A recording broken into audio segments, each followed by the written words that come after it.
ಕಾನೂನು ಪ್ರಕಾರ ನಮ್ಮ ಅಧಿಕಾರಿಗಳು ಕೆಲಸ ಮಾಡೋವಾಗ ಅವರಿಗೆ ಅಡ್ಡಿಪಡಿಸೋದು ಅಥವಾ ಅವ್ರ ಮೇಲೆ ಹಲ್ಲೆ ಮಾಡೋದು ಮಾಡಿದರೆ ನಾವಂತೂ ಸುಮ್ಮನೆ ಇರೋದಿಲ್ಲ. ಸ್ಪಷ್ಟವಾಗಿ ನಾನು ಹೇಳಲಿಕ್ಕೆ ಬಯಸ್ತೇನೆ. ಇದನ್ನ ಬರೀ ಬಾಯಿ ಮಾತಿನಲ್ಲಿ ಹೇಳೋದಲ್ಲ, ಕಾರ್ಯರೂಪದಲ್ಲೂ ಕೂಡ ಮಾಡ್ತೇವೆ. ಇದರಿಂದ ಕೆಲವರು ತೊಂದರೆಯನ್ನು ಕೂಡ ಅನುಭವಿಸಬೇಕಾಗತ್ತೆ.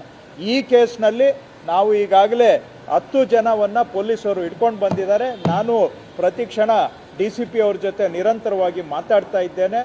ಮತ್ತು ಆ ಮೇಯ್ನು ಈಗ ತಕ್ಷಣ ನನಗೆ ಆ ಮೇಯ್ನು ಬಸವರಾಜು, ಆ ಗ್ಯಾಂಗ್ ಲೀಡರು, ಅವನು ಮೋಸ್ಟ್ಲಿ ಅವನೇನು ಈ ಥರ ದಂಧೆಯಲ್ಲಿ ಇದ್ದಾನೆ ಅಂತ ಕಾಣ್ತಾ ಇದೆ ಮೇಲ್ನೋಟಕ್ಕೆ. ನನಗೆ ಇಲ್ಲಿವರೆಗೂ ಬಂದಿರೋ ಪ್ರಾಥಮಿಕ ವರದಿ ಪ್ರಕಾರ ಅವನನ್ನು ಕೂಡಲೇ ಅರೆಸ್ಟ್ ಮಾಡಿ ಸಾಧ್ಯ ಆದರೆ ಅವನ ಮೇಲೆ ಗೂಂಡಾಗಿರಿ ಕೇಸನ್ನು ಕೂಡ ಹಾಕಬೇಕು ಅಂತಲೂ ನಾನು ಪೊಲೀಸರಿಗೆ ಸೂಚನೆಯನ್ನು ಕೊಟ್ಟಿದ್ದೇನೆ.